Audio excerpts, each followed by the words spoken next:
Excuse me. Had to get my mouth a little bit some drink there. But welcome to another Friday night Smackdown review. Uh yeah, this was a pretty good Smackdown. Um I want to say it was a little bit better than Monday Night Raw, but not too much in my opinion. Um I don't know. It was weird. It was like it was kind of exciting, with the most exciting part being the ending. At least I don't know. We'll go through it, and I'll tell you why. But we kick off Monday Night Raw with Monday Night Raw, Friday Night SmackDown with a recap. Saturday Night Main Event. Um, we then they go transition to Nick Aldis. Nick Aldis is basically he set the tone for tonight by giving Kevin Owens an ultimatum. And that ultimatum being that Kevin Owens basically got to the end of the night to return the Winged Eagle title, a title that's prestigious and holds a lot of value within WWE. He explains why too, because he explains that this is like the Winged Eagle Championship means a lot to the wrestlers of the heritage that it holds, and they saw like flashbacks of Triple H and Stone Cold and others holding the Winged Eagle Championship. But yeah, he said he gave him to the end of the night. That is not a negotiation, and that pretty much the only thing he could do is either give the title back or his future in WWE would be in jeopardy. And then we transition from that to the back where Bianca and Naomi are being interviewed about their recent success in defending the titles.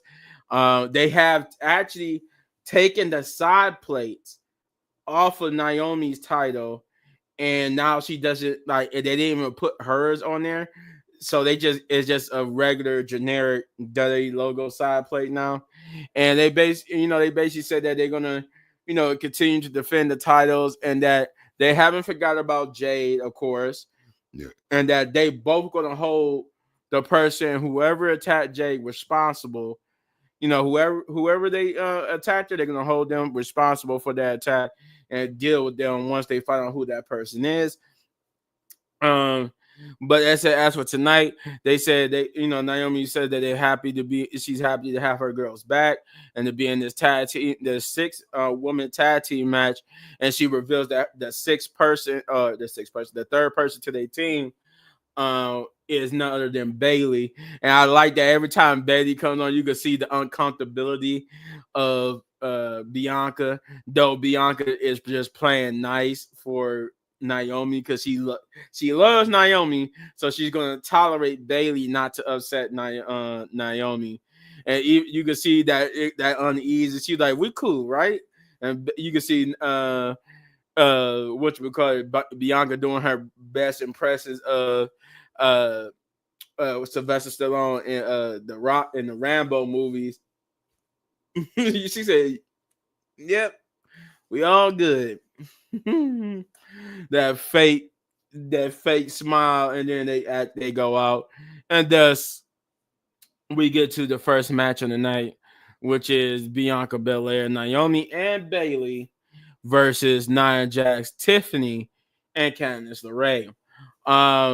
Before the match starts, though, we get a little walking towards the ring promo from Nia Jax, in a sense where she starts to throw the accusation because she said she's tired of hearing Bianca and Naomi talk about who attacked Jade, and she said, everybody has told her time and time again, nobody in the back attacked Jade. She said because she accused. Actually, I forgot to mention in that promo that Bianca and Naomi did, they did accuse not. She said it was either Nia Jax, Tiffany, Candice. She believed it was somebody on the SmackDown roster. They made a point for her to say on the SmackDown roster. And then in Nia Jax promo, she was saying that She didn't attack Jade, neither did Candace or Tiffany. And then but when she got to Tiffany, she said, "Look, and like, can you honestly believe that it could be Tiffany? She couldn't even help us win the tag team titles last week. So how could she even pull off a coordinated attack?" I'm like, wow. Yeah, they really driving home that Tiffany's gonna cash in on Nia Jax, because she's really like starting to become like a bully slash enemy to Tiffany. And they even sold it later on when I get to the moment. But yeah, she says that it was not them, and that she starts to believe, or she's starting to believe, that the person who attacked Jade was Bianca. She said Bianca because of the way she see it, Jade is bigger, badder, stronger than her, and though Bianca is like, the popular person, got the spotlights and all that type of stuff. She saw her. She tried to basically say her spot was about to be taken by Jade, so she took out Jade just so to keep to keep the shine on her. But you could see Bianca. She basically was laughing off, had none of it. Um, but yeah, she basically taunts Bianca by saying that she was the one who attacked Jade. And she said it made sense because I would do the same too. But then we get to the actual match, which was a pretty good opening match. I'm not gonna sit here and say it wasn't. It was a pretty good opening match. That everybody got time in the ring. Candice LeRae got a little bit of shine here. They put her over a little bit. Uh, but no, yeah, this was a pretty decent tag team match overall. There was like it was a botch with all three of them was supposed to like dive through the ropes to attack them, but it looked like the botch was on Nia in a sense that I think she was just out of place. It looked like, cause yeah, she was supposed to be closer to the ring, so Naomi could like go to the ropes and kick her, while Bailey and Bianca are diving through the ropes, but Nia was kind of like a little bit too far or a little bit far, and it threw Naomi off, but she went ahead and did the spot anyway and still connected. I hate when my bar shows in the thing. Kind of makes it look weird. But no, yeah, it kind of felt like she was gauging how far to make it look believable, but she went for it anyway. And connected. She a little bit. She didn't connect it all the way she wanted to, but she connected. Um, Other than that, yeah, they worked over Candice towards the end. Tiffany, the downfall came with Tiffany after a sequence where that led to Nia Jax being laid out and everybody was down and out except for Tiffany. Tiffany looked like she was actually not about to hesitate this time. She was gonna go for it, but she was stopped by Candice LeRae saying, "What are you doing? You can't do that to her." Blah blah blah blah.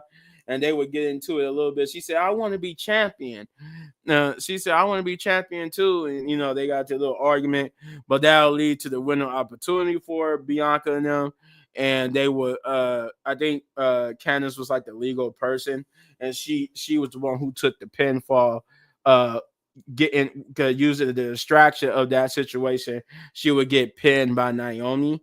Um, yeah, Naomi will hit her finisher on Candice LeRae and pin her to get the win for the team.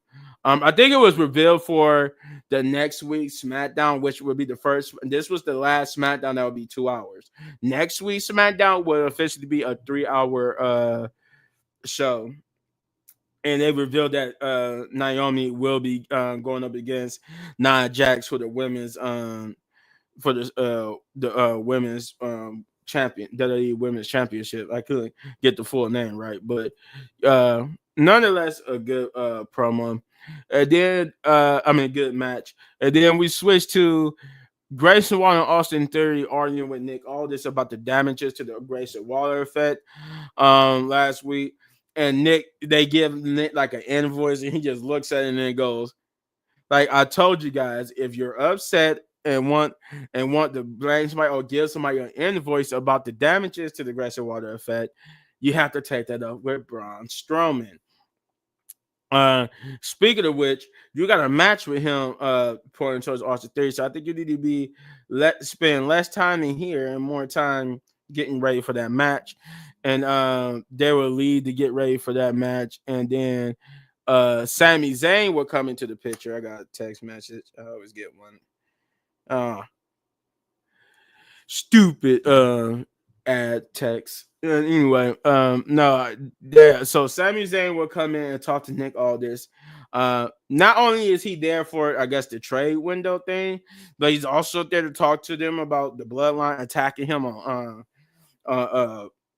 Monday Night Raw. And he said since they are SmackDown superstars, and this is Nick Aldis roster, he felt like he needed to take it up with Nick and tell Nick to give it would be only fair for Nick to give him an opportunity to get some payback against the bloodline, but he would get interrupted by Carmelo Hayes. Carmelo, who is passing around like I guess these Christmas card things of him being what he did to Braun Strowman last week. But Sami Zayn would take exception with the whole interrupted me thing, and he tried to tell him twice, like when you see two people talking like we are, he was like, it's best. I guess I think he said something along the lines. It's best to show respect by not saying anything and letting them finish their conversation. And then he said, "Oh, you want a Christmas card? Here you go." And then he went to go talk to Nick Aldis again, but then he said he repeated it and tossed it at his head, and they would get into an argument. And then he was like, "You know what, Nick? I did come here for the bloodline, but give me Carmelo Hayes. The bloodline could wait. I want to, deal with Carmelo here." And Nick also said, "You know what? That sounds like a great idea." So he makes that he makes that the match for later on tonight. Then we will get let's see what we got here. Oh no, you know what? It was the Sammy showing up in Nick's Aldis was the end of that promo with him and Grayson Waller, and then what I just said was the continuation of that before the second match. So instead of going over that, that was just what I just said. The interaction between him and Nick and Carmelo. That was the part two. The first part was they just ended. The Grayson Waller and Austin Theory just ends with Sami Zayn coming into the office. Then it goes on commercial break, and then when it comes back, we get that whole interaction with Nick Aldis, Sami Zayn, and Carmelo. Just to put it in quick reference of how that went. Then we get the second match, which is Braun Strowman versus Austin Theory, which was a pretty good match, to be honest. It's been a minute since we got Austin Theory signed. Give me a moment here. We got another person joining us here. What's up, Dave? What's up? Well, I guess before I go further into the Braun Strowman versus Austin Theory match, because that's how far I got. What did you think about Nick Aldis starting out the show with his declaration towards Kevin Owens? It was cool because he's finally doing something. He finally want to do his job. Like, sir, you be letting them try to beat up them people, especially the Bloodline and KO, be beating up all these people, and you finally want to do something about it. It was kind of cool for him to show his authority, but you can tell KO was just playing around, like like you ain't gonna do that or whatever, like that. But it was Right. cool. It was cool. And we definitely about to hear. And Kevin Owens do have a promo coming up where he do responds to Nick Aldis' little threat. And then I think after that we talked about Bianca and Naomi's backstage moment before their first match. So if skipping the little backstage segment, what did you think about that whole first match with Bianca Belair and Naomi and Bailey versus Nia Jax, Tiffany, and Candice LeRae? I kind of actually liked the promo because Naya was getting on them. Like, we all know that she knows something. That's how I feel like she knows something that Bianca don't know, or vice versa. Because the way they've been looking at each other, like, "Girl, what is you talking about? Girl, we about to find out soon." That little group will start crumbling after a while. But it was so shocking that Bailey was up there with them wrestling. Like, oh, now you put Bailey in the group to replace Jade. Like, be for real. Like, come on. Like, I can't wait for this to happen. But the match was okay. It wasn't, thing. But Tiffy showed her behind trying to cash in. Like, she always, I know it's a part of the storyline, but she always make them lose. But still, like, it's always her. It's always her doing some foolery. Yeah, yeah. Bailey, for her part, I think that was more so like Triple H was trying to continue that little awkward storyline between her and Bianca. How Bianca don't like her. So I think that's why they added Bianca. I don't think it was like Bailey trying to replace, also trying to replace Jade. It was cause that's more so because you know how Bianca feels about Bailey. So this was more about, Right. I guess, Naomi asking Bailey to team with them, and just Bailey's like, you know what? I mean, Bianca's like, you know what? You're my girl, so I'm gonna tolerate Bailey for you. And that's how she was acting. Like, yeah, we're good because she don't want to make Naomi feel bad. But I think that's what it was. Now, can it be more? I think my top two suspects is either Bailey or Naomi, with Naomi being the top suspect to attack Jade. Oh Now yeah, the it's the, showing the that. twist suspect is Bianca, but then it would be hard to explain how Bianca attacked her with nobody Exactly. seeing and was in the match at the time of their attack. Cause they made it clear that when Jay got attacked, it was they at least so far they making it clear that it happened during the match, not before the match. Exactly. It could not be Bianca. I don't think it's Bianca. It can't be Bianca. It's like no way. No possible way. Now the only way they can make it, they left that room to make it work for if it was Bianca by having the day that she got attacked. Bianca did come out by herself, so and we never saw Jade, so they can say that she did do it before the match. But then it's just awkward to explain how Jade just been sitting there this whole time and nobody noticed it. Nobody heard no commotions, no nothing. Bianca just silently took out Jade, and then everything happened when they found Jade's body. That's the best way you could book that moment if you want to book it to be Bianca.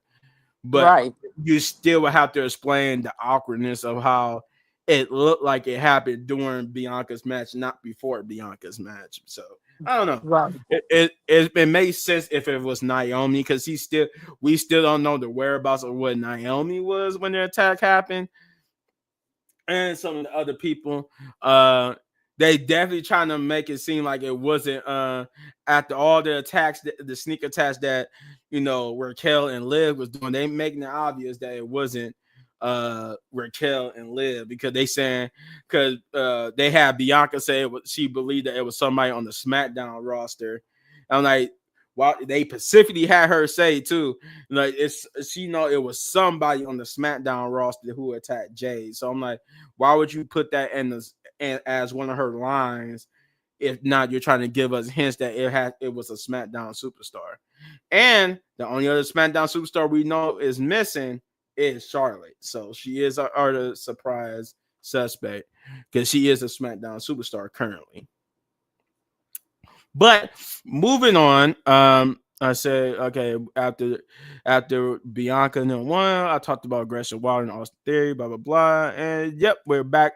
We're up to speed, back towards the second match of the night, which is Braun Strowman versus Austin Theory, and this was a pretty good match. This was, Braun. I mean, Austin Theory, just like Carmelo, could work good with big men because they sell so good. I will give it to Austin Theory. He tried to lift, and he did for the most part. He had Braun Strowman on his shoulder, but you could I don't know if they lost balance or that was just supposed to be like Braun reversing, and they kind of botched the reverse. either or they fell down because he couldn't hold them up for long, and then he would turn that into the running power slam. Of course, Grayson Waller would get involved, try to help him cheat.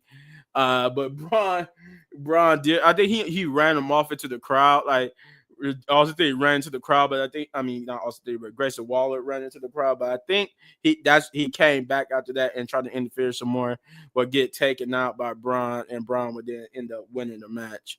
But it was pretty good, pretty good. I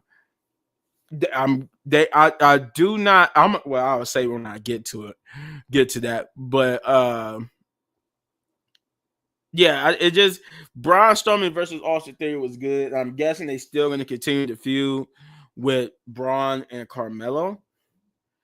I don't know. We'll get to that in a minute. How I feel about Carmelo and Andrade, because Andrade got a little promo coming up soon here as well.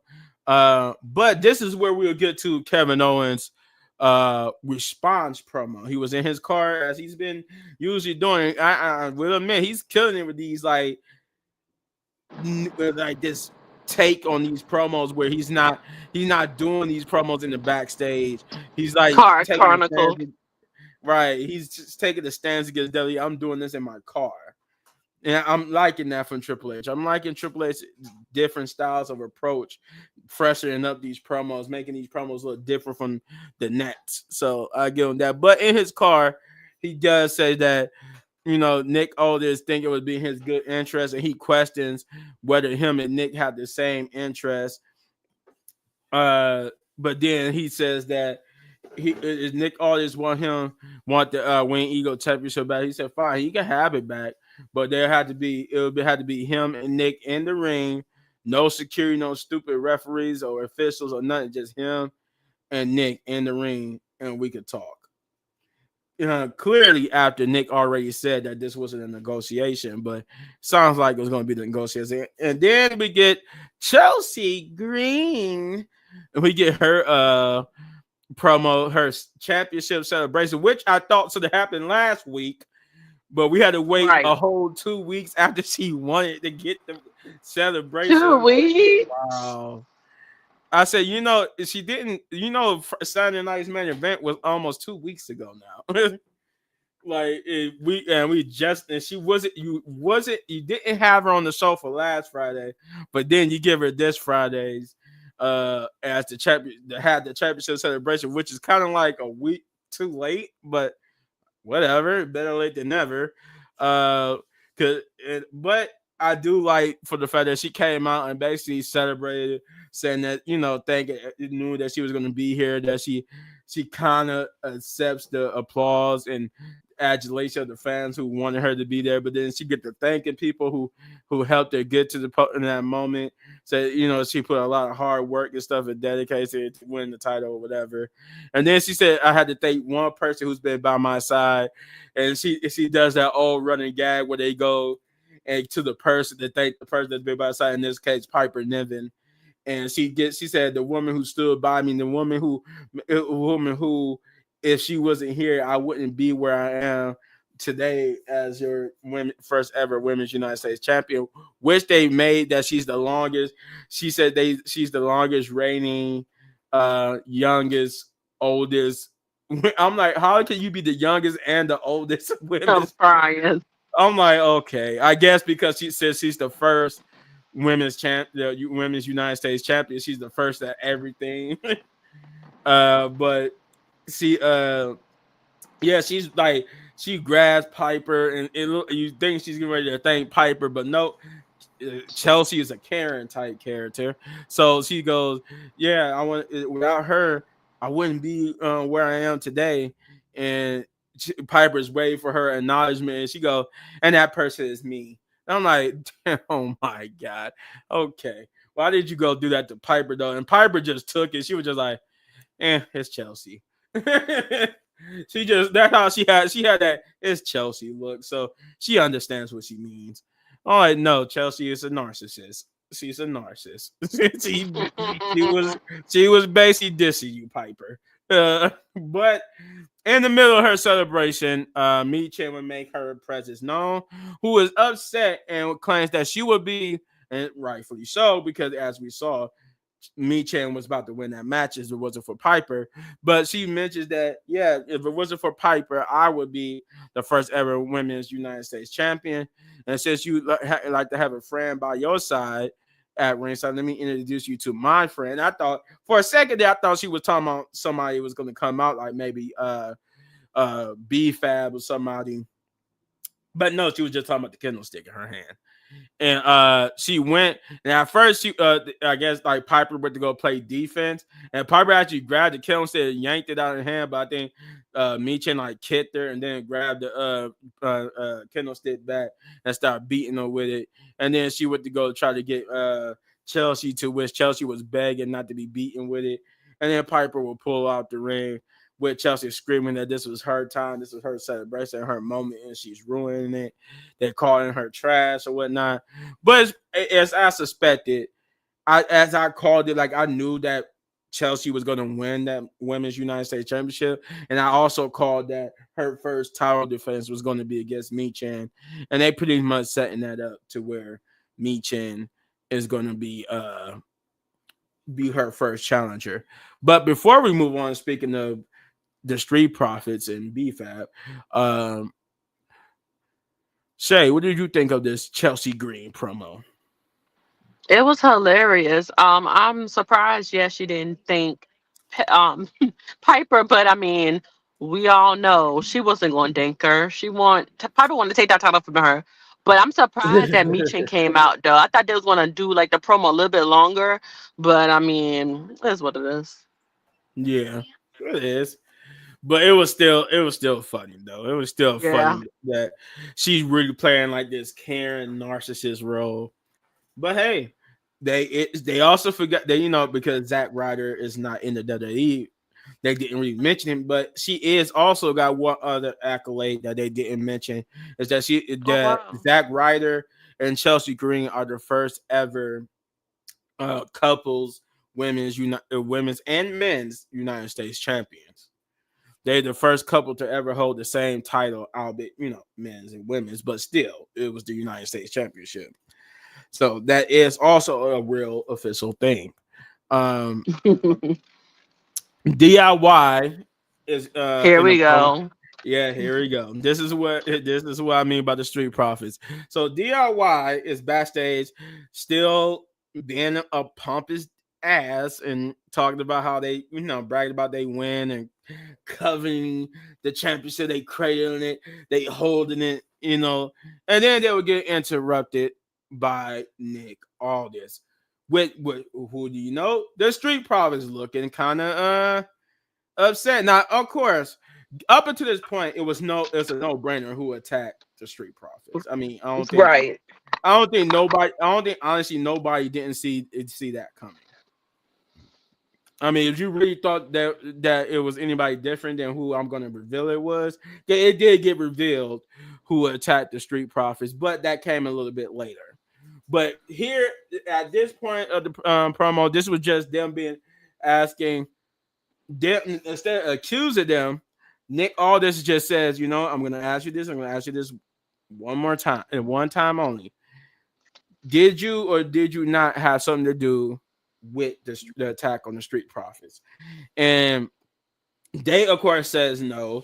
And Nick Aldis said, well, are you sure? They said, yeah, yes, they are sure. He said, well, are you sure? I'm giving you a chance, because if you're not, and they said yes. So he's like, well, I know for a fact that you might be lying, because there were two eyewitnesses. And the eyewitness happened to be Pretty Deadly. Pretty Deadly would come. They would say, he would ask Pretty Deadly to name the people who attacked the Street Profits, and with the Street Profits still sitting there looking angrily, and they said, "Oh, I do recall somebody, but if you grease our palms as they're giving us funding for this stupid play they keep trying to do, we'll be more than happy to all of a sudden remember who attacked the Street Profits." And Nick always said, "You know what? How about instead of giving you money for your stupid play, how about I take your jobs are on the line at this point? If you don't tell me, I'll fire you." And they were just like, in that case, it was I think he was about to say like Tommaso Ciampa or Johnny, and somehow one Mm-hmm. of I think it was Kit, the one with the blonde hair. He was like Angel Garza, yeah, Garza, yeah, that's what it was. They was like it was Garza who attacked y'all. They was like, and then that's where the Street Profits steps up, and they like, are you sure? Cause I thought at first they made it seem like they were just they was like they knew they was lying, so they were trying to intimidate them. But then it was like when they said no, yeah, it was definitely Garza in there. It was like say less, and they really went and attacked Garza. I'm like, oh, so they really believed it. So they would go back and get into a brawl with Angel Garza, and it would be broken up by Nick Aldis, and he would tell them, you know what, enough of this. I'm tired of. He said there won't be any of this. You, the ring now. You got a match. And thus that leads to the third match of the night, which is the Street Profits versus Angel Garza and Humberto Carrillo. First off the bat, my problem with this was they I get the situation, so they probably didn't have interests or nothing like that. Cause they probably just went from straight brawling. Cause I don't know if they did interests or not, because my first problem is when we went to commercial break, and when we came back, they was already in the ring fighting. So I don't know if they Right. got interests or not, but they inadvertently all got jobber entrance. They all got jobber entrance, and what we mean by jobber entrance is that's just when jobber entrance is when it happens during the commercial break, but we don't see it on TV. So that lets us know that it wasn't important enough to show their entrance on TV, because you could tell when they making a point that show somebody's entrance before they go to commercial break or whatnot. But that being said, this was probably the best match of the night. I'm not gonna lie. This match had the longest run time between all the matches. I think the only other matches that had a similar or almost as long was the Sami Zayn versus Carmelo Hayes. But this match was the best match of the night, in my opinion. This was a good, old fashioned, beat down tag team match. The Street Profits are mad and upset. They think it's Angel Garza and Humberto Carrillo who attacked them. So they beating them up. They going at it. I love the spots. You know what? Even though they wasn't the team who attacked them, obviously, that's not. I'm not gonna sit here and try to pretend like it was Angel Garza. No, it was not Angel Garza and Humberto Carrillo. But they gave Humberto Carrillo and Angel Garza some time to sign. And at multiple times, they almost won the match. And one time they did, I thought the match was over with. They hit this move on Montez Ford, and I thought it was it. I thought Angelo Dawkins was down. It was like nothing stopping Angelo and Street. And when Montez kicked out, I was just like, oh crap. I thought it was like they was gonna lose and be like, yeah, we wasn't the ones who attacked you anyway, but thanks for the shine in the match because they got the victory. But no, Montez Ford kicked out and they went on even more. And I'm just like, okay, this is starting to get good. I like that B-Fab. What's her name? I was about to say Carmen Electra. Electra. I think that's just her name. It's just Electra. Um, Electra Lopez, yeah, they got into it, her and B-Fab, because she tried to interfere in the match, and B-Fab took her out. Love B-Fab and Electra's outfits, by the way.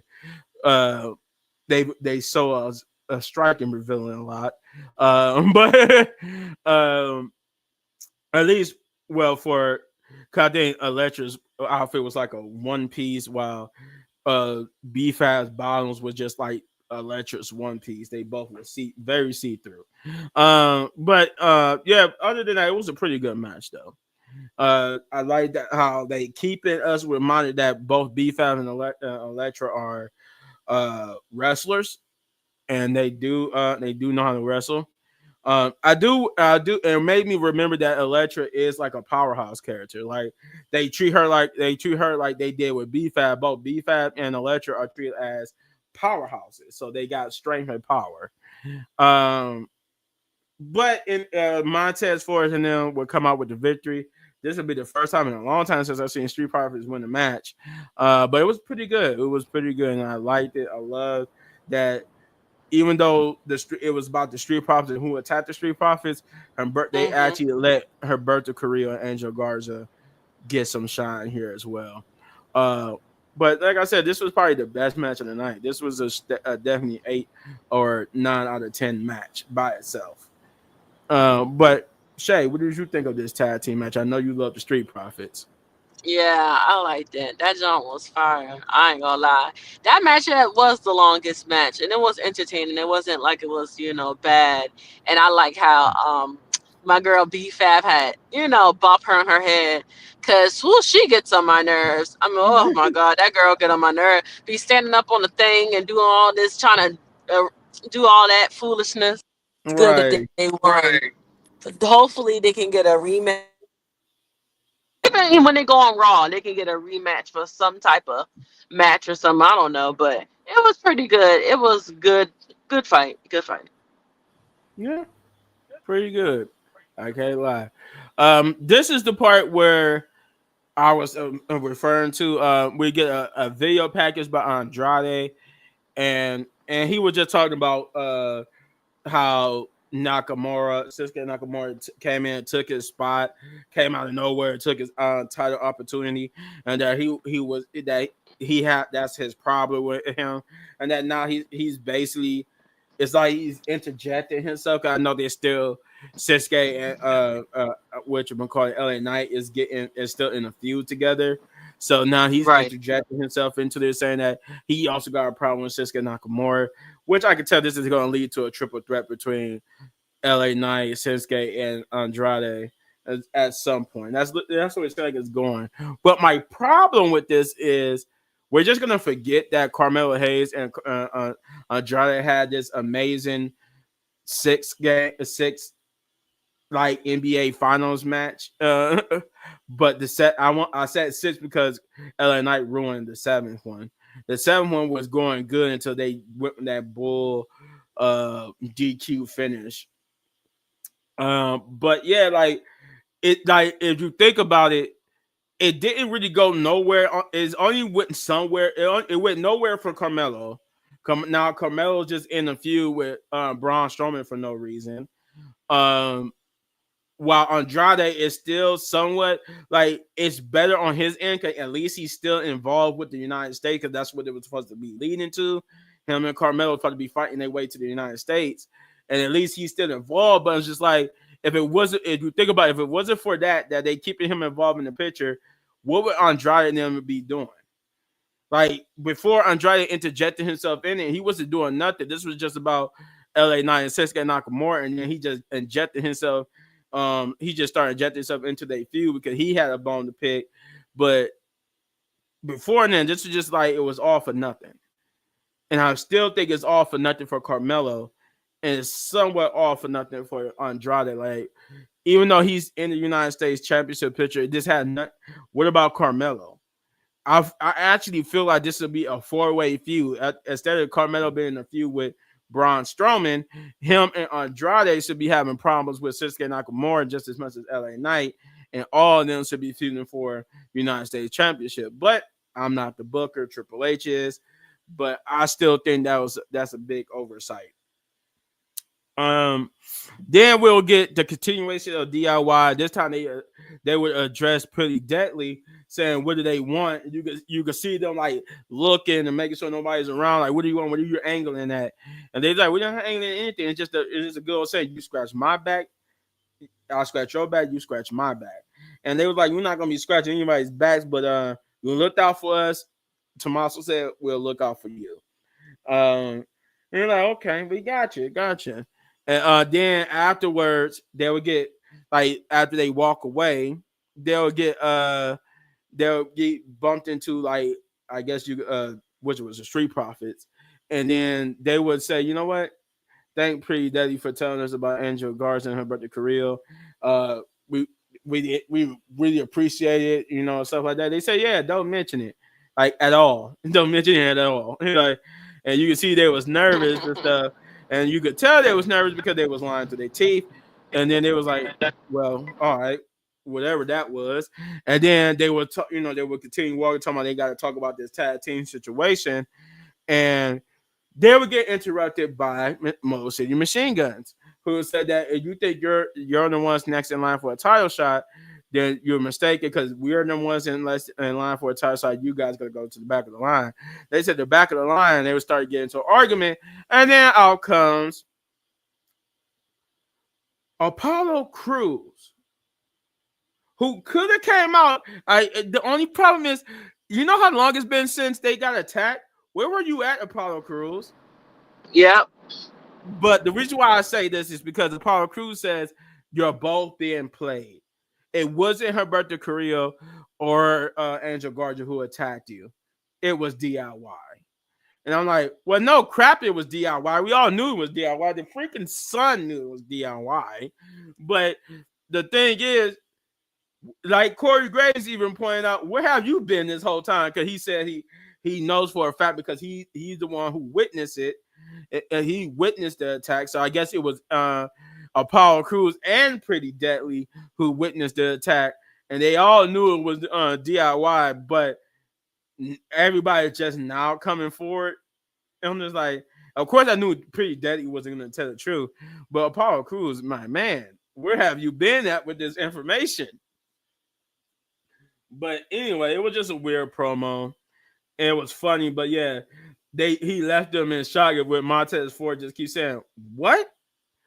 And then you see Moment City Machine Guns, they in shock to learn that it was DIY who attacked them and screwed that match over, which means they were shot more so because they all got played that day.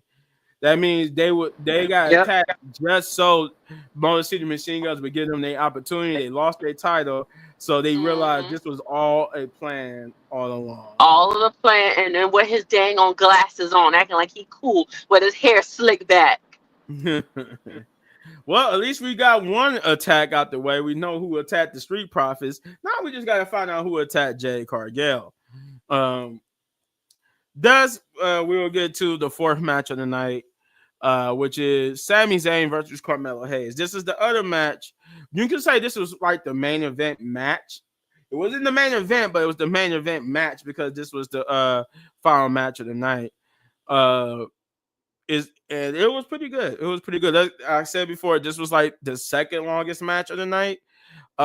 It wasn't as long as the Street Profits. I would say it was only like it felt like it was only like 2, maybe 3 minutes shorter, if not a little bit more than that. I wouldn't say too much more than that, dog. It was very close to the Street Profits match length, but it was a little bit shorter because they had to say the rest of the time for that final confrontation. But the match itself was good. I wish it would have had a definitive conclusion instead of doing a DQ finish. But of course, I mean, it was the only match I will say was acceptable to having a DQ finish, and I'm actually okay with it.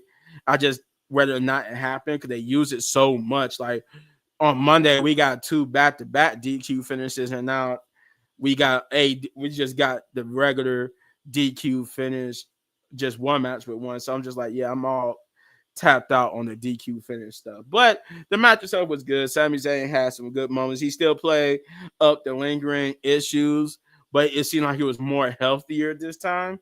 But he still had lingering issues. Carmelo took advantage of that.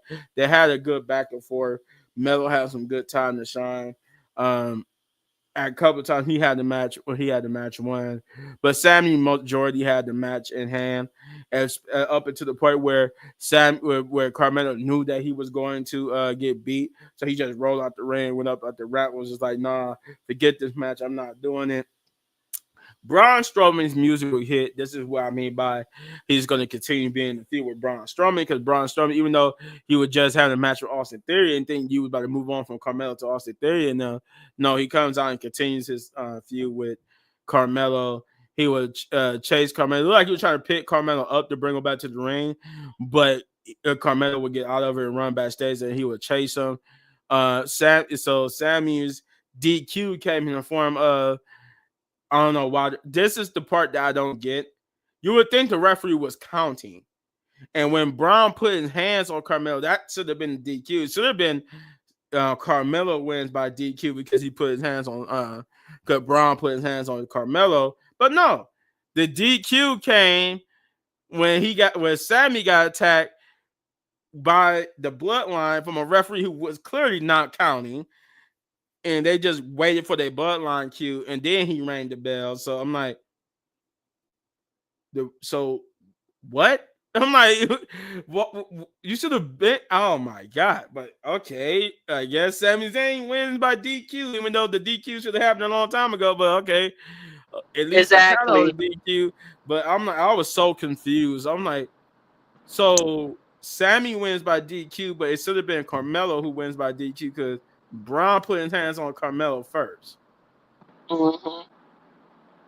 Okay. I was like, oh, whatever. But yeah, the bloodline comes out and they beat up Sami Zayn. Um, Poor Sammy. uh, I think Braun Strowman. I thought I was about to say I don't think Jay came out, which was odd. Yeah, they did. At the end, after SmackDown went off, he came out. Yeah, I was about to say they had I think they had like him and Braun Strowman and Jay had like a dark match together. Jay was Hmm. there, but it was weird. Why not have It Jay was come weird. out? You didn't have Jay come out during the segment, but he comes out for a dark match.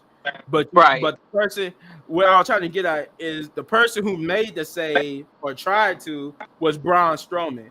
Braun Strowman would come back up from chasing Carmelo, and he would stare down like Solo and them after they was beating down Sammy, and he would run to the ring because they would make it known that Braun Strowman himself got problems with the bloodline as well. And so they would both fight. You know, they had a little awesome moment between Braun Strowman and Jacob Fatu. That'll be Sammy and them. fire. Sammy and them did try to fight, but the bloodline stood tall, beating out both on Sami Zayn and Braun Strowman. And then Kevin Owens music hits. So I'm just like, Here we oh go. crap, here we go. Because the reason why I'm saying oh crap is because Sami Zayn is still in the ring. So is Right. he coming out here to help Sammy or attack Sammy? And Who's coming? like, what is Kevin Owens about to do? Is he about to come down and try to help Sammy? But then no, it just was. They made it clear he's just coming down there to deal with Nick. All this is Nick. All this was already in the ring. He was one of the people that tried to break up the whole bloodline attack, Horrible breakup. which was a horrible breakup, by the way. Yeah, but he tried to he was trying to break up the Braun Strowman and Sammy getting beat down by the bloodline. And since he was already in the ring, Kevin Owens just made his entrance. And you could tell this was where they was running out of time, so they did it that way where since Nick would be already in the ring, they just needed Kevin Owens to come out. And, Right. and they made you think that he's about to confront Sammy about his stuff. But no, they just said he's just there for that, and they just went to commercial break. And when we come back, it's just Nick Aldis and Kevin Owens in the ring. But before we get to that, real quick though, what did you think of Sami Zayn versus Carmelo Hayes? That was a pretty good match. Like Sammy been putting on these good matches lately, with new people, like new opponents. But that Um, match was pretty good. I knew Braun Strowman was going to come out. I thought he's going to chase him back in the ring. That's what I thought. But he chased him backstage and he pushed him out there. Like that was so messed up. I don't think it's supposed to went that way. But no, I don't think it was. yeah. Mm-mm. It looked like he was supposed to like pick him up and carry him back to the ring, is which I'm Right. guessing why the referee was accounting. Kind of get the spot was supposed to be like that, but they ran out of time. So maybe they just needed to go with the DQ finish because they had to get the bloodline beat down in. They got to get the Kevin Owens moment in. So I think it was just all about them running out of time. And the reason why I say that is because both the Street Profits and Sami Zayn match went on a little bit long. So it was like while every other segment was kind of a little bit rushed, these two segments went on long. So it's like you could tell they was rushing at this point. So they like forget the spots, everything. We're just gonna go with the DQ finish with them beating up Sami Zayn, blah blah blah. Let's get to Cody Rhodes and Kevin Owens. But that's why I feel like everything was so out of whack with this when it came to this. Right. That was out of pocket. I'm like, okay, cool. But when Bloodline, we all knew they was gonna do that. They always like to sneak people from the behind. But I knew that was going to happen. I knew it. I mean, I yeah. just knew it. Yeah, but I agree with you though. Ain't surprised. This was a good match, nevertheless. But yeah, I knew the bloodline was coming out, especially when he made it known he was there for them, and he just got Yeah. detoured by Carmelo. But uh, yeah, I knew the bloodline was going to come out and attack Sammy. But like I said, when we come back, it's now Nick Aldis and KO in the ring, and he tells Kevin Owens, "Look, I pretty much said all I need to say. The only thing that's left to do is you to handle that title, the Wing Eagle Championship." And he said, "You would like for me to do that, wouldn't you? You would think that's a good idea, but me and you had two different opinions on what a good idea would be." And he said that he said that he, instead of giving him back, why would he give him his only bargaining chip, right? Why would he give him the only thing that could get him what he wants? So he said, instead, we're going to do it like this. You want this Wing Eagle Championship back? Fine. I'll give it to you when you give me what I want. And what I want is a match with Cody Rhodes for the WWE Undisputed Championship, where a referee can't screw me out of my title opportunity, because I had Cody Rhodes beat. I should have been WWE champion, but no, the stupid referee got in the way. So you want this bad? That's what I want. I want your little, and I don't want you to. I don't want you to take it. I don't want to hand it to you. I want your little golden boy Cody Rhodes to come out here and take Ooh. it from me. And he was like, "Come on, give me what I want." And then Nick Aldis was like, "You know what? I told you this wasn't a negotiation, but you seem like you didn't understand nothing I said. So let me explain this out for you real easy. Give me the Ring Eagle Championship, or your in-ring career and your career with WWE would be no more." As in, he's gonna fire Kevin Owens. So Kevin Owens at that looked like he was contemplating on what to do, whether there's the not hand it over or hand it over. Either way, you get get fired, you got to hand it over anyway, because now it's a property of WWE. So he had to give Right. it either way. But that's when we want to inject some real world logic, because he had no choice either way. Uh, but then Cody Rhodes' music would hit. And he said, "You know what? No, I don't want you to take that title for Kevin Owens, because I don't want someone who's begging to be a martyr, to be a martyr, to be made a martyr. So instead, no, it's my responsibility to take that from him, because Triple H entrusted that title to me for one night only, because he wanted to give the fans something special. And what that would be was for them to see me with the Wing Eagle Championship, since he's been talking about it so much. He kind of gave it to us, and I'm like, okay. I mean, yeah, you did kind of give it to us.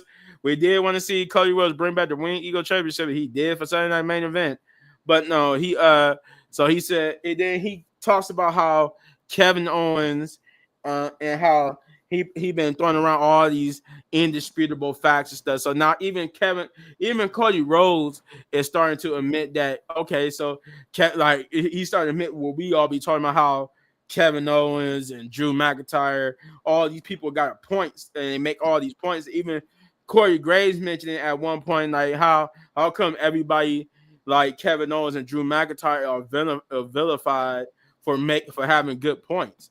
And I remember I said this in my Raw review when I was talking about Drew McIntyre. Yeah, Kevin Owens and Drew McIntyre, they might be acting like heels, but technically, are they? I mean, they do got a good point.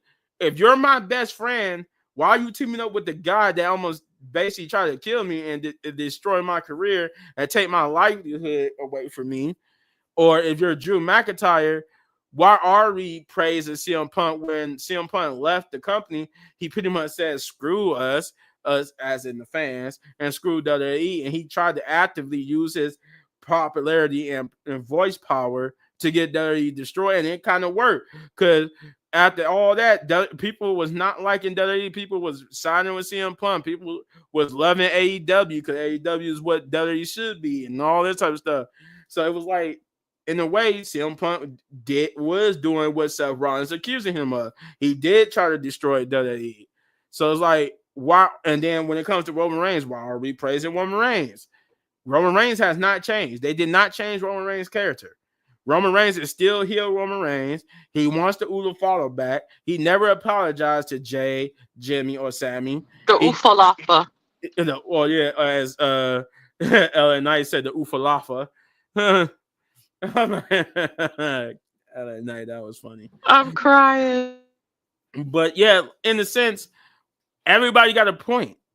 Nobody's changed. Nobody's changed. CM Punk is basically, I mean, CM Punk is the most changed person out of all of them because obviously he changed. He is acting the most changed, but the thing is that didn't excuse him. Like Roman has not apologized for the things he did once he left WWE. Now, do we understand why he did what he did? Yeah, then fired the man on his wedding day. So, so I mean, I'm not saying he was wrong, or I'm not saying I'm not saying he was wrong for what he did, but CM Punk, I mean Drew McIntyre never got a point about CM Punk. He only apologized to he only person he apologized for his actions were to us Ohio Cleveland fans because there was Raw in Cleveland when CM Punk basically walked out on WWE, and that's what led to him getting fired on his wedding day. So he did apologize, and he was heavily advertised for that show. So that's why he apologized to where ironically the first Raw after Survivor season when he came back would be Raw in Cleveland. So it was just like, so he get a chance to make that up to us. So but that was the close to anybody between Roman and CM Punk and who would get the chance to even change. But Roman and is not changed. Roman has not changed at all. So Kevin Owens is kind of right. But Cody Rhodes said, you know what? If that's what it was about, if that's what this was truly about, so let me poke some holes into that. If this was about me teaming up with Roman Reigns, a man who, as you say, tried to take your livelihood, tried to destroy your career, but you then turn around and do the same thing to me at Saturday Night's Main Event. You try to take my stuff from me. So what I think this is truly about is you do this for yourself. This is not about me teaming up with Roman. This is not about this, that, about that. This is for yourself. And you say, you know what? I get it. I used to be that guy. I used to be angry and hungry. I wanted to fight my way up the ladder. It was all about me. But now that he's basically saying now that he's a father, it's not about him. He don't do this for him. He do this for the WWE universe. He do it for the announcer who believed in him, and he do it for his daughters. So in a sense, he says now that's he a changed man. This is what he do it for. But Kevin Owens did it for himself. Kevin Owens went to go mock him, but then he was like, enough. I listened to you talk all enough. You know what? You want to know something? Were we friends before all this happened? Yep, we was. But after all this, are we friends now? No. And you said you want a match where the referee can't screw you over. Well, I want a match where a referee can't stop me from what I'm going to do to you. And he could tell you then off the mic, you could hear him tell Nick Aldis that he won a ladder match. Nick Aldis is trying to reassure him. It was even, I forgot that one part too, when Nick Aldis tried to like stop Cody Rhodes from coming down to the ring, and he told Cody Rhodes like he advised him for the sake of the company and everything to go to the back and let him handle it. But he said he wasn't going nowhere, and that's what led to where we at now. I forgot about that part. But yeah, he was like, he said, "Are you sure?" He was like, "Yeah, I'm sure." So he's like, you know what? Okay. And then, what's up, Say Beer? How you doing, man? Join us a bit at the late point, but yeah, what's up? But no, he said, okay. And he made the ladder match. This is why I put the ladder match in the title.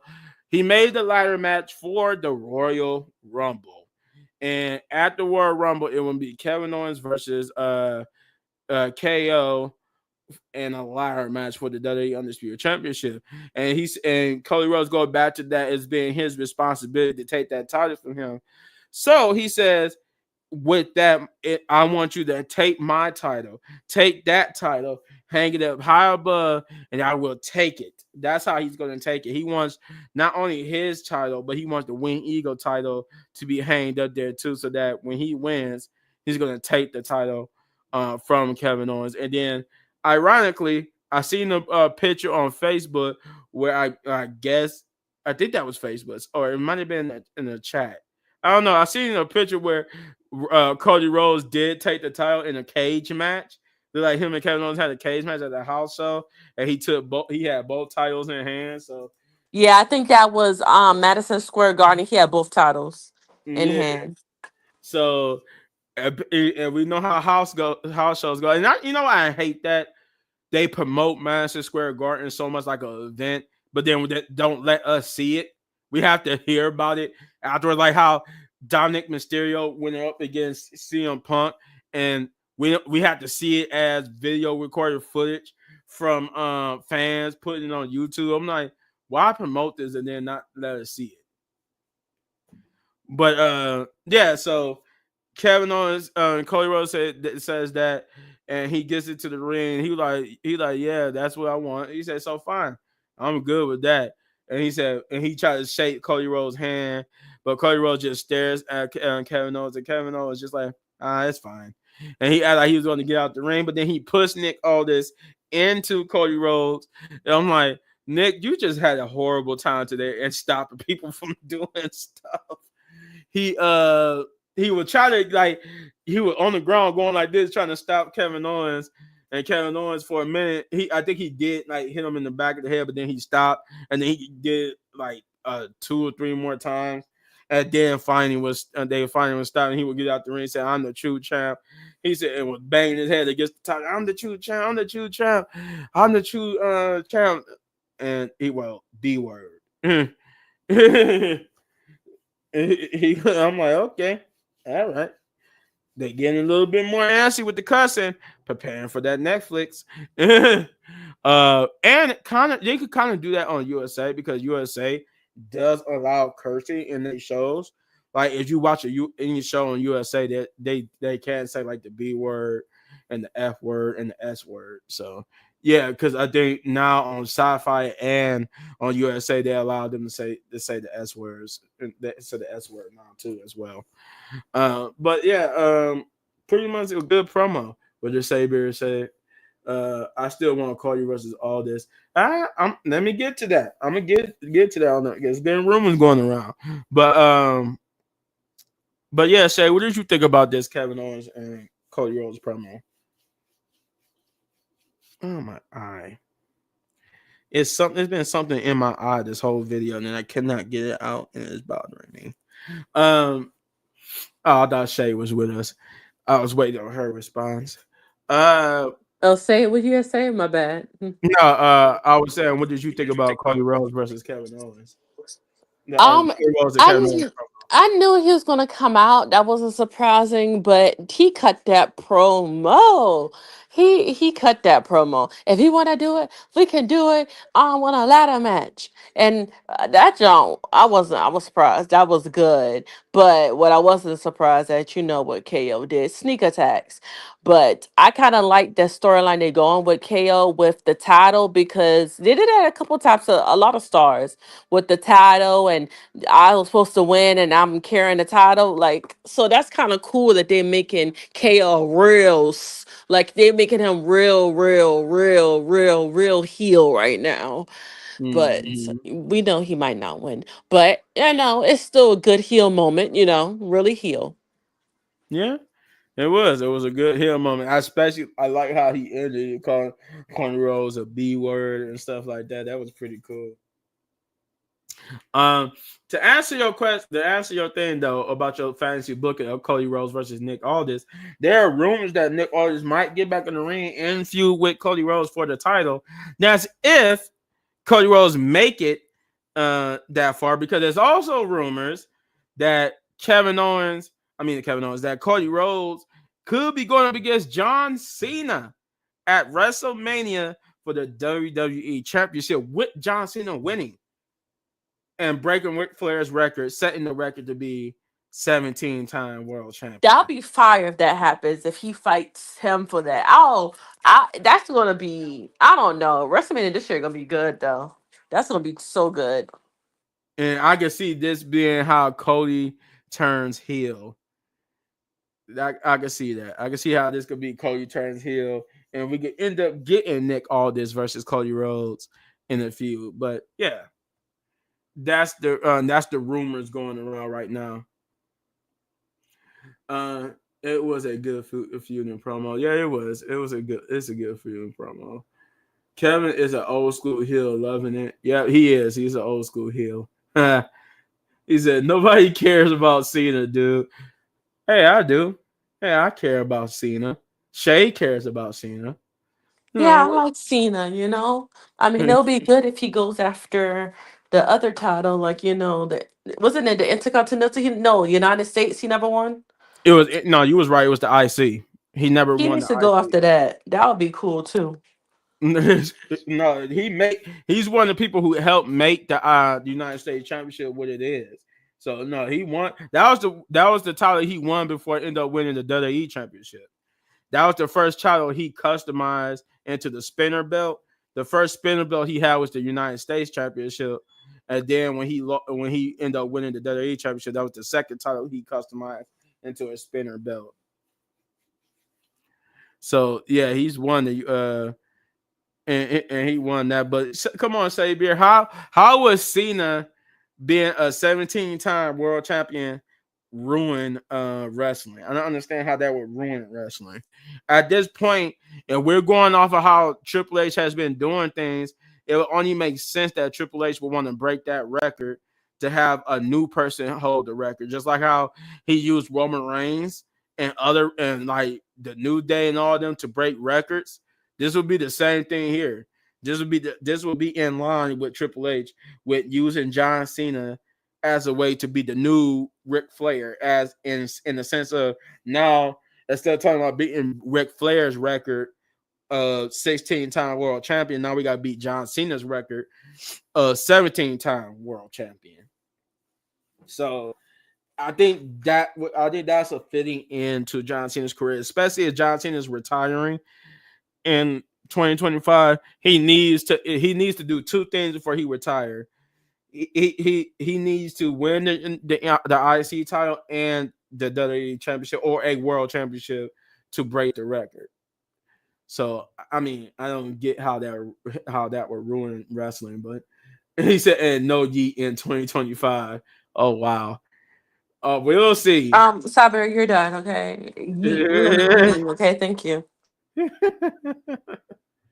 What he said, he is the most manufactured champion of all time. That's how it ruins wrestling. Oh, okay. I don't know about manufactured.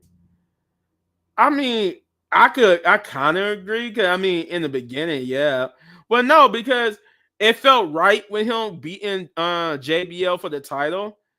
I could say that about a couple, maybe when it comes to manufactured champion, I could say that about a couple of his reigns, but I don't think he was a manufactured champion for all of his reigns. I mean, yeah, when he started beating people like Triple H and stuff like that, I agree. I remember people were saying like he's beating people that he should be beating like Triple H and all these other people that's better than him. So I agree. Maybe that's around that time when people were saying that he could be a manufactured champion, but I don't think his entire career was made as a manufactured champion.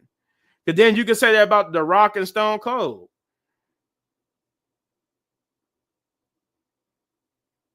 If Cena wins, then Taker should have retired undefeated. And I agree. Cena, I mean, Undertaker should have never been beaten, especially by Brock Lesnar. I have said this multiple times, Sabier. To Yep. this day, at least Brock Lesnar of all people should not have taken Undertaker's I get it.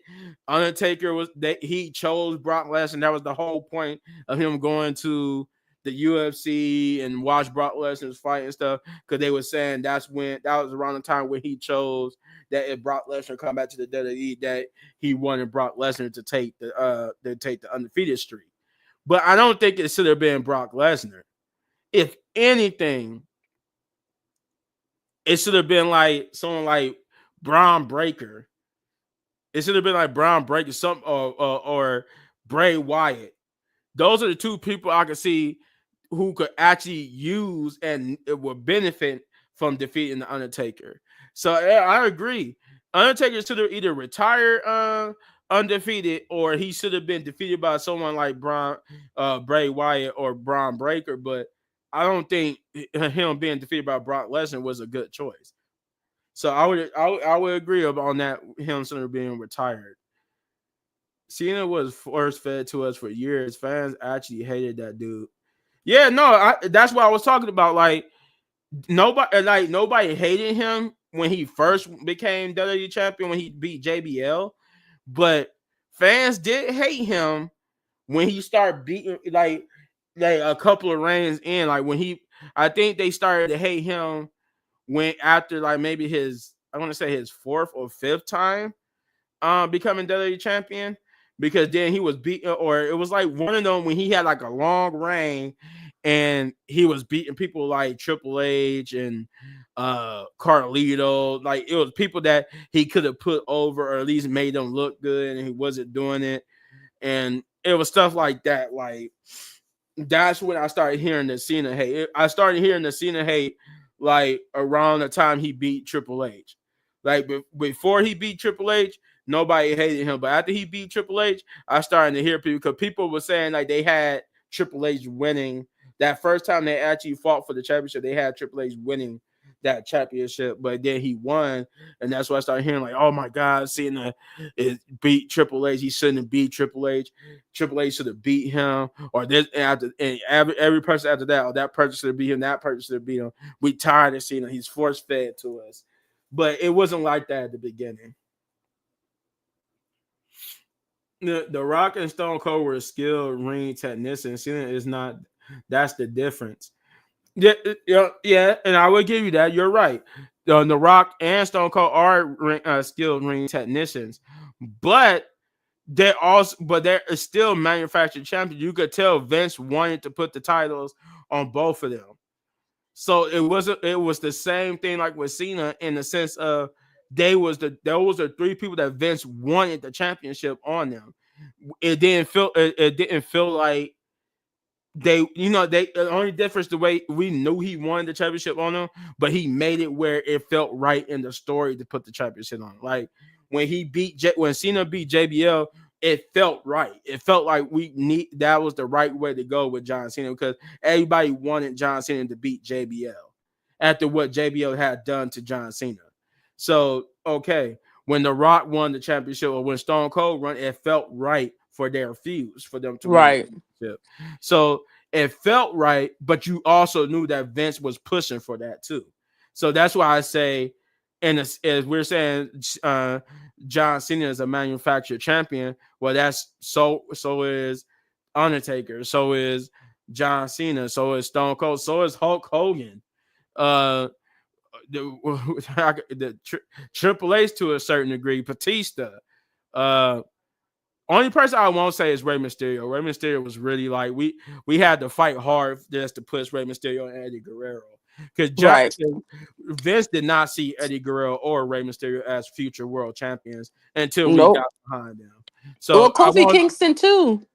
They had to push that. And Kofi Kingston, Big E, like he didn't see those. It's some people, Daniel Bryan, like it's some people that Right.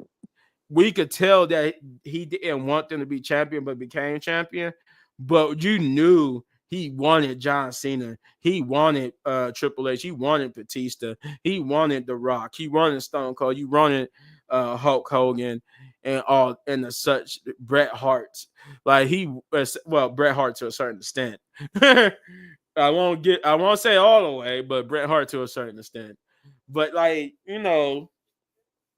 yeah, there's a couple of people you can say that about. Undertaker is definitely one, especially when him become like the phenom, this phenomenal presence. He was one. Now, a person that you can't say is Kane. Was not one of the people that Vince McMahon wants. So Kane is not a manufacturer champion, because you can Right. see in his title reigns, he don't have many world title reigns. Mark Henry is another one. Mark Henry, how many world title reigns did Mark Henry get? So it's like it goes back and forth. Some people are and some people ain't. Cena was the modern day. Yeah, that's what I'm saying. That's why I said Hulk Hogan, because Cena was the modern day Hulk Hogan. Yeah, excuse me, Owen. But yeah, no, Cena was the modern day Hulk Hogan. He was. No, that's what I'm talking about. That's why I mentioned Hulk Hogan, because him and Cena was basically the same, except for Cena was the modern day. I'm not disagreeing with you. No, I heard that. I heard those terms too, of how Cena was the modern day Hulk Hogan, and and I agree. Cena was the modern day Hulk Hogan. You're totally 100% right. Cena was the modern day Hulk Hogan. That's why I put Hulk Hogan in that same situation. Taker was not a manufactured champion. He rarely got it. He got more. He was because if you listen to Vince McMahon and anything, any capacity, even when Vince was there for Undertaker's Hall of Fame speech and stuff like that, Vince McMahon loved Undertaker. He loved Mark. He loved Mark. So he was one of those people that he didn't. While he may not seem like he was a manufacturer, but he definitely was. He was on the list of people that Vince wanted to put the title on. Mark Henry should have had a long title reign.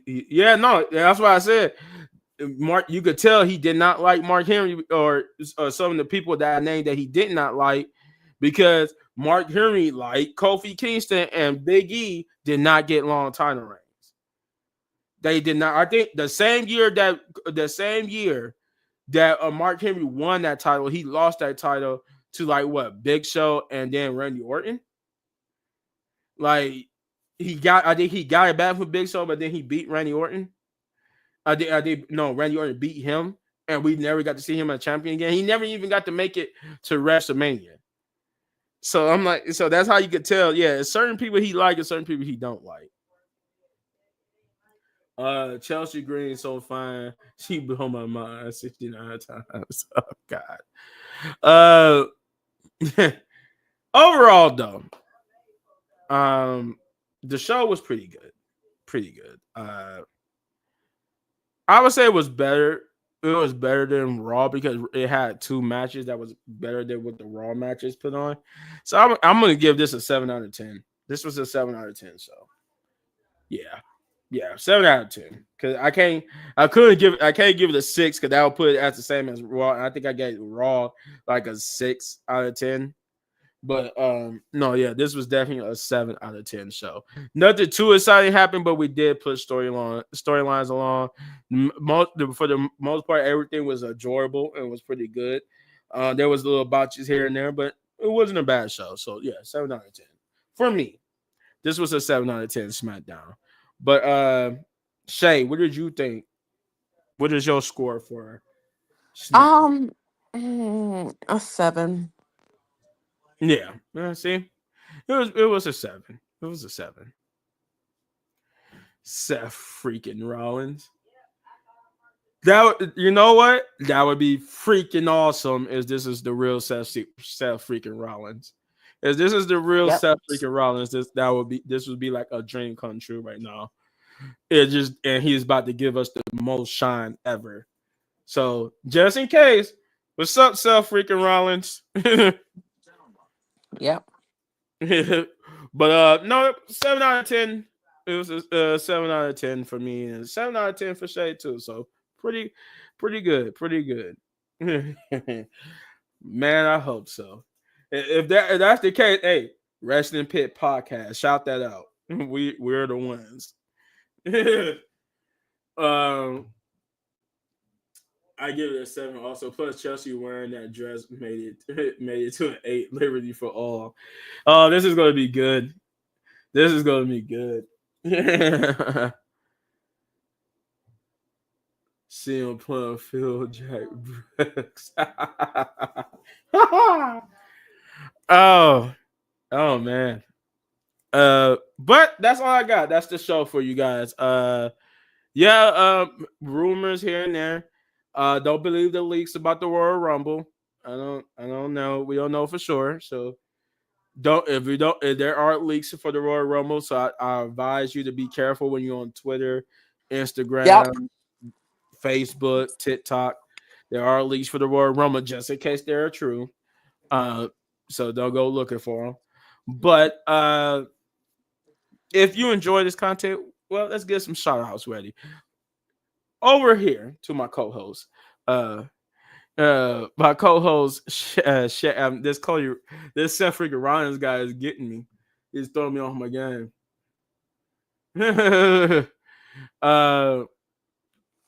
Anyway, shouts out to my co-host here, Shay. Know the rules. If you like football and you like wrestling, she is your girl. She does football videos and wrestling videos on her channel. Again, that's Nola Rules. And go over to her channel and hit that like, subscribe, share, hit that notification button. Do all those great things because we wanted to get her to 500 or more subscribers.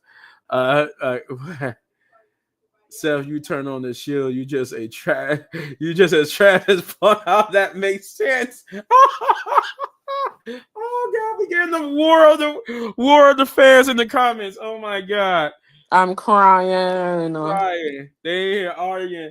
I mean, you got a point though. You did turn on the shield, Self.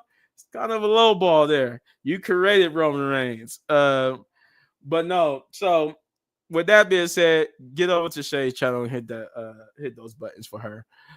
Shouts out to Khris Wrestling Views who couldn't be here today, but that man is 73,000 strong and barreling towards that 100,000 subscriber mark. So get over there and hit that like, subscribe, share, hit that notification button, doing those great things for him because we want to get him to that also graces 100,000 subscribers so that he could be the first person in our group, a person that we know personally, to be in that category of people who are 100,000 subscribers and more.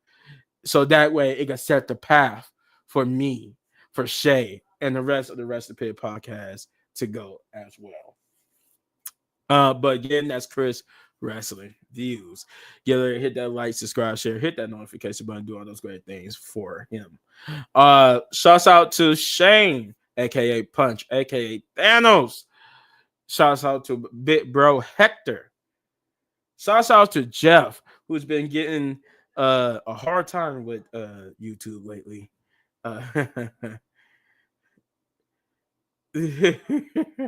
But he said, "How do you spell Shay?" um, well, if you want to know how to spell her channel, hold on, let me get this out of the way here. There you go. That's her. If you want to know her channel name, that's how you spell her channel. But Shay will have to tell you personally how to spell her name. But that's how you spell Know the Rules. That's her channel name. But yeah, shouts out to Jeff who's been having a hard time with YouTube as of late. We might have to do a Rumble, steel cage, ladder match, whatever with YouTube's execs. But get over to his channel. He do have a channel, which is Jeff Dog Gaming. That's his new channel, and we want to get him to 500 or more subscribers. Honestly, it used to be 1,000 or more subscribers, but yeah, we want to get him there. So hit that like, subscribe, share, hit that notification button, doing those great things for him, showing some support and love because YouTube be playing my boy. But yeah, again, that's Jeff Dog Gaming. How do you spell your name? Or I just call you Know the Rules. You can call her Shay or Know the Rules. Either or. Either or. Let's see. Who else do we got? Kicking It with Leo. Let's get shouts out to Kicking It with Leo. Also a member of the YouTube channel or our YouTube channel. He was so close. Last time we talked to him, he would say he was super close to 500 subscribers. So if he hasn't hit that mark already, get over there and hit that like, subscribe, share, hit that notification button, do all those great things for him because we want to get him to 500 or maybe possibly more subscribers. Again, that is Kicking It with Leo. I think that's everybody except, oh yeah, me. Get over there to a Little Bit Man Gaming. I do wrestling videos, reaction videos, review videos, gameplay videos. As the name says, I do gaming, so I do gameplay videos for different games, and yeah, I'm assuming as Sabier, keeps pressuring me on me. I will do something with comic books. I just been having a hard time lately because I'm so busy. But yeah, get over to my channel, show me some love, hit that like, subscribe, share, hit that notification button because I'm trying to get to 10,000 subscribers, and there will be a reward for one lucky tribe member of my channel when I do get to that point. So help a brother out. Speaking of rewards, though, the final channel to shout out is, last but not least, the Wrestling Pit podcast itself, which is a great place, and it's going even greater. It's going to be greater in 2025. I promise that. Um, but get over to our channel, Rest of the Pit Podcast. This is what's bringing you this video. And hit that like, subscribe, share, hit that notification button, do all those great things for the Rest of the Pit Podcast if you haven't already. We're trying to get to 500 or more subscribers, and there will be a reward for when we get to 500. So, hey, you want to get, you got two chances to get rewards, one for my own personal channel and this personal channel. So I'll be sharing and running up the likes. I'll be getting everybody and their mama to try to go subscribe to the channel just so I can get those rewards. So hey, it is what it is. But yeah, do all those great things for us, man. Hit that like, subscribe, share, hit that notification button. Do all those great things for the Wrestling Pit Podcast. Again, Wrestling Pit Podcast. He said, well, he said, no, the rules. Sorry, I haven't been on the channel. Been busy. We we will be back tomorrow for our year 2024 year-end wrestling. I guess you could say almost a year-end wrestling review of 2024. I don't think Shay it will be joining us tomorrow. I don't know. It's hard to get her to join us on a Sunday. She'll be busy on Sundays. But if she could drop by, that'd be nice. But yeah, we will be doing a video tomorrow about the year-end of 2024 with wrestling from all over. It ain't gonna be just WWE. It gonna be from AEW, TNA, whatever. We're gonna be talking about it. But yes, this is, tomorrow will be, I won't say the last video, but it'll be a minute before I join the video because I'm gonna get real busy starting a new job, so my time is gonna be limited. I might not be able to make it for Tuesday's Monday Night Raw review. Hopefully I could do the Smackdown one, but we'll see. We'll see how the week goes for me. But as what I always say when we get ready to shout out, before that, though, Saber had a question. When you're doing comics, like I said, things just got real complicated for me. So I will do one because I love comics. I will do one. Because I do know when I do it, I'm gonna do one for DC. I'm gonna do a comic book from DC, and I'm gonna check out a comic book from Marvel. The comic book I want to check out from DC is this Bat Brick. I want to get on this absolute universe. I want to review the absolute universe from DC because I'm trying to figure out why is Batman so big. But in a sense, I love Wonder Woman's and Superman's costume. They're like so epic. And then I do like Bat Brick too. For like some reason, this deer is just huge.